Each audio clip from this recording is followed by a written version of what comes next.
Namaste children, welcome back to another session of our chapter Reaching to the Age of Adolescence. In an earlier class, we came to know what is an adolescent age and what are the different changes that are happening during this puberty age in detail. And the main things that are responsible for these changes we understood as a hormones.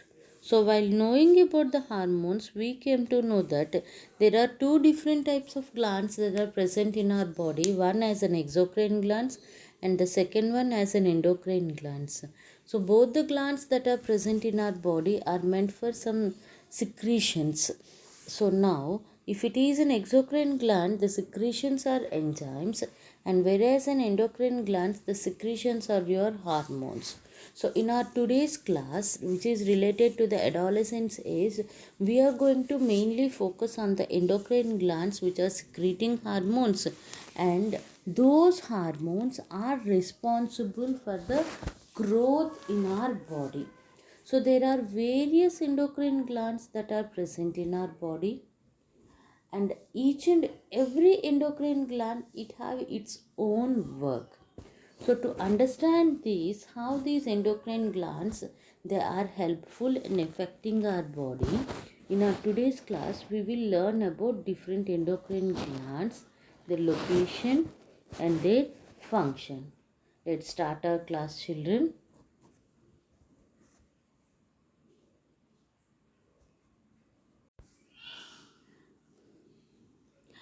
Endocrine glands are those glands which are meant for secreting hormones. And these hormones, those endocrine glands, they are directly releasing into the bloodstream.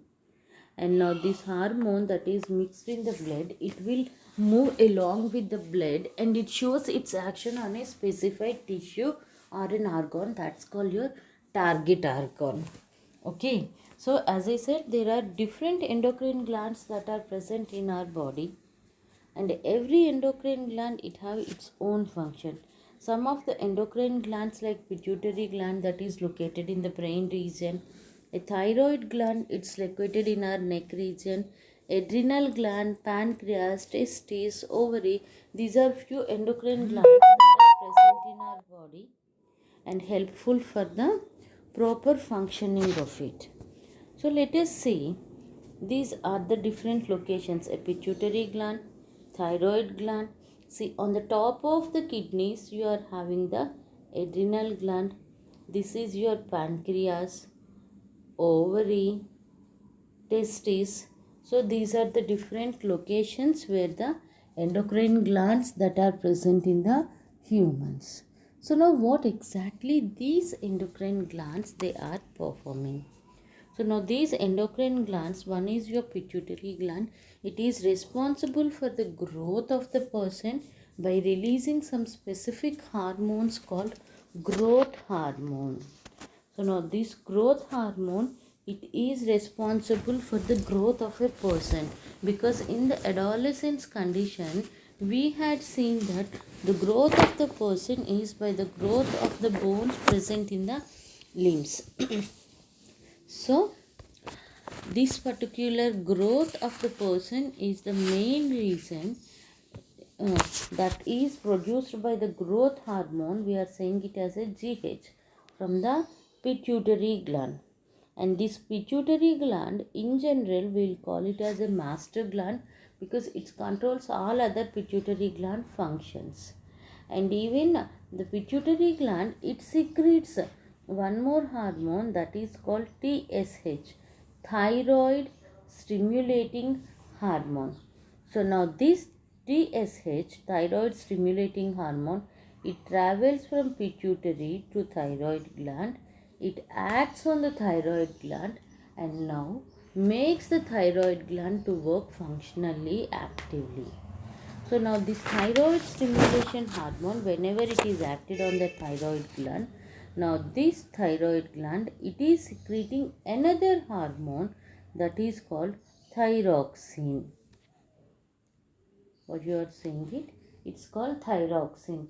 And this thyroxine hormone it is always meant for a proper metabolism by a physical and a mental development in our body. And this thyroxine hormone mainly available in the foods like your seafoods, iodine rich foods. Okay, now this thyroid gland, by releasing a hormone thyroxine, it is controlling our metabolic activities, physical growth, and even mental development in the body. Now, after this thyroid gland, we even yes, now whenever there is a deficiency in this thyroid gland, you might have read this particular word goiter. So, due to the deficiency of this thyroid gland, a person may suffer with an extreme condition where the thyroid gland, it will swell up or it is enlarged, that is affected in a form of swollen neck. That condition we are calling as a goiter. So now the another type of adrenal gland that is present exactly on the top of the kidneys, that we are calling as a adrenal gland. Renal means kidney. Ad means adjacent. The glands that are adjacent to the kidneys, we are calling them as a adrenal glands. Now these adrenal glands, they are having a very important function because they are secreting a hormone that is called adrenaline. Now this adrenaline hormone, it is always and always controlling our emotions. The angriness, laughter, fear, scariness, sad, sorrow, all these type of different emotions that are controlled by a hormone called adrenaline hormone, where this adrenal gland, it is present exactly on the top of the both the kidneys. Now another gland that is present in our body, that is your pancreas. So this pancreas, even you heard in your 7th class, in a form of pancreatic juice secretion. That means your pancreas is a gland that is acting both as an exocrine gland which helps in the secretion of enzymes and even an endocrine gland which helps in the secretion of hormones. So we are calling it as a mixed gland. See, two different names I said. Your pituitary gland, we are calling it as a master gland as it is controlling all the functions of other cells.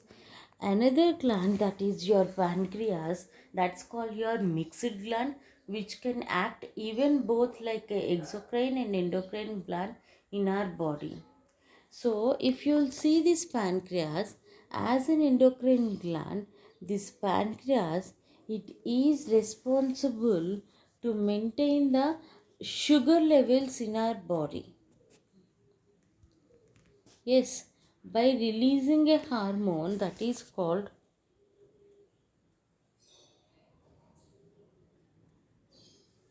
it's called your insulin. So by the secretions of insulin, the blood sugar or the body sugar levels that are maintained. And if there is an abnormal condition arises due in the secretion of this insulin hormone that always alters a change in the blood sugar levels, that is high or low, such a condition we are calling as a diabetes. Okay, so now let us talk about another endocrine glands which generally we are saying as a gonadal hormones.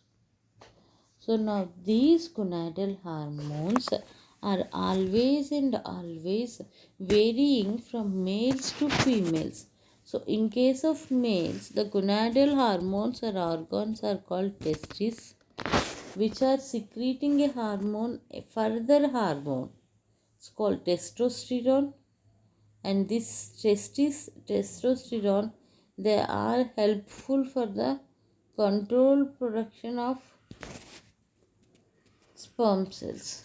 They are helpful in the production of sperm cells and in traveling of the sperm cells. Okay, the same gonadal hormone in case of females, if you will observe, it's called the ovary. So now ovary, it is a female gonadal gland which is secreting a hormone that is called estrogen. Here, in case of males, the testis is secreting a hormone that is testosterone. In case of females, they are ovary, it is secreting a hormone called estrogen. Now, this estrogen, it helps in the production of eggs and even the secondary sexual organs in females. Same like your testis in males. So, at this age, that is the age between 11 to 19 years, all the persons, they are exposed to different type of hormonal secretions, due to which they will notice so many bodily changes in their body. So as the bodily changes are happening, the internal, mental, intellectual, emotional balance should also be there at this particular age. So in our next class we are going to learn about, yes sir, okay, what is meant by reproductive health. Okay, children, thank you so much.